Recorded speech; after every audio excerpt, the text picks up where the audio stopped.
Well, let's talk football food, whether you're rooting for the Eagles or the Chiefs or you don't really care and you just want some great foods. We've got a lot of great things to talk about.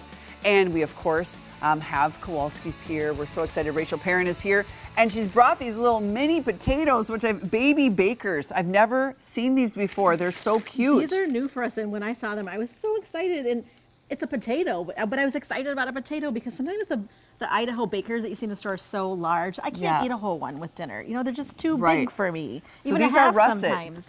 and you've split them. So let's talk about this. You're going to do them two ways, right? I thought we'd do a potato skin for the Super Bowl because it's perfect football-shaped little appetizers. So cute. And these sizes are great for appetizers. So the thing is you want to start with a baked potato. So you want to just bake them like you normally would. Scrub them, poke them with a few holes, pop them in a 425-degree oven. These are not going to take as long as a big baker. This is probably 30 to 45 minutes, somewhere in that range, depending on the size. And then once they're done, we're going to split them and take out some of the filling. So all you do is just cut it down the middle, and then you'll get your little boats here. And then you just want to use a spoon, something like this, a small, measuring spoon, because these are pretty small, or a melon baller, maybe a grapefruit spoon, to just kind of get in there and dig all the potato filling out of it. Okay. You want to leave about 1/4 of an inch of filling, or of skin all the way around, a nice even layer, but scoop all the way down to the bottom to make sure you have just a nice even bit of potato to make your boats. Okay. And then you're ready to brush them with a little bit of garlic butter. I'm going to have you mix together. This is just regular old melted butter with a little bit of salt, pepper, garlic powder, and onion powder. Now you can use just plain butter. You could use oil if you wanted to, just a regular olive oil, canola oil, your choice. Just give that a little mixy mix. Okay. And then what you want to do is brush all of your potatoes with a little bit of the butter inside and out. So you're going to do the inside of the potato all the way through, and then make sure you get all the outside, because that's what's going to help it get crisp. That's what's going to help it get brown. And that garlic butter is just going to give it an extra layer of flavor.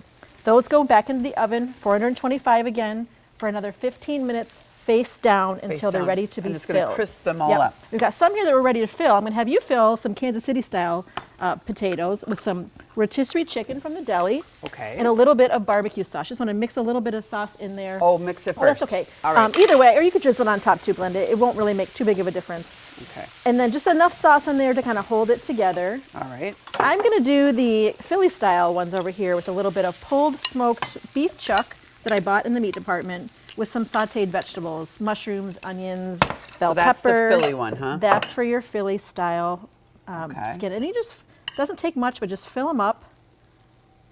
You could do a potato bar and let people do this themselves. For sure. That would be a really fun way to cut the work for yourself too. So, because that's a lot of work putting together this party sometimes. So you want to just put those onto a sheet tray. I'll let you throw yours here. Okay. Beautiful. And then we'll top them with a little bit of cheese. I'm going to do cheddar for the KC style ones because it's going to go nice with the barbecue sauce. This one? Uh-huh. Okay. And I'm going to do a little bit of Monterey Jack, which is a little bit more mild melting cheese on the Philly style. And then we put them back in the oven. So 3 times in the oven. Same time in the oven, or same temperature in the oven, another 5 minutes or so until the cheese is really gooey and melty. And then they end up looking like this. You can see the two differences. How cool are these? Over here, the Philly style ones near the Philly style flowers, and the Kansas City now near the Kansas City flowers. Perfect. Okay, I love that. That's really great. There they are right there. You can kind of see how great they look. And then I did notice this. You have Kowalski's queso ranch dip. Is this new? This queso blanco has been around for a while, but it's kind of like a little sleeper hit. It's a hidden gem in the deli. I'm actually serving the queso blanco with the Philly style ones because kind of like a cheesesteak, you get that melted cheese sauce on your sandwich. I thought that would be a nice from here. So.